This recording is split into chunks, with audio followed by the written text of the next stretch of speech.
Hello દોસ્તો, જય શ્રી કૃષ્ણ બધાને. તો ચલો આજે બહુ મસ્ત હેલ્ધી રેસીપી શેર કરું છું. તો સોજી છે એને એકદમ આપણે પલાળી નાખવાની છે એકદમ ખાટી છાશમાં, અને ત્યારબાદ મેં એને 10 મિનિટ રાખી દીધી હતી. ત્યારબાદ એનામાં એકદમ ઝીણી ચોપ કરેલી ડુંગળી અને ઝીણા ચોપરની મદદથી કરું છું ટમેટાં અને લીલા મરચાં નાખી દેવાના છે. તમે ચાહો તો આદુની પેસ્ટ બી નાખી શકો છો. ઠીક છે, આ બધાને મિક્સ કરીને પાછું હું એને 10 મિનિટ સુધી રાખી દઈશ, એકદમ બધું એકસાથે મિક્સ થઈ જાય. ઠીક છે, અને આ છે આપણું બેટર, જેને હું રાખી દઉં છું 10 મિનિટ માટે. એકદમ બહુ જ થીક નથી કરવાનું, બહુ લિક્વિડી નથી કરવાનું, નોર્મલ રાખવાનું છે.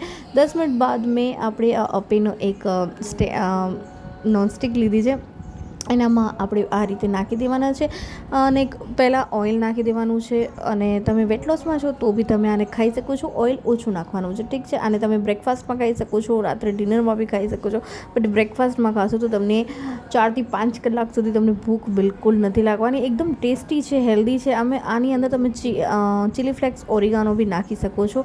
અને હું આ તમને બતાવું છું કેટલા સ્પંચી થયા છે. મેં આમાં સોડા ઈનો કશું બી નથી નાખ્યું, નોર્મલ જ છે. અને આ ગરમ ગરમ ખાવાની જેટલી મજા આવે છે ને ગાઈસ, સિરિયસલી તમને અને તમારા ફેમિલીવાળાને બહુ જ આ નાસ્તાની રેસીપી બહુ પસંદ આવશે. અને વિડીયો સારો લાગ્યો હોય તો પ્લીઝ મારા ચેનલ લાઇક, શેર અને સબસ્ક્રાઈબ જરૂર કરજો આવી જ હેલ્ધી રેસીપી માટે. Thank you.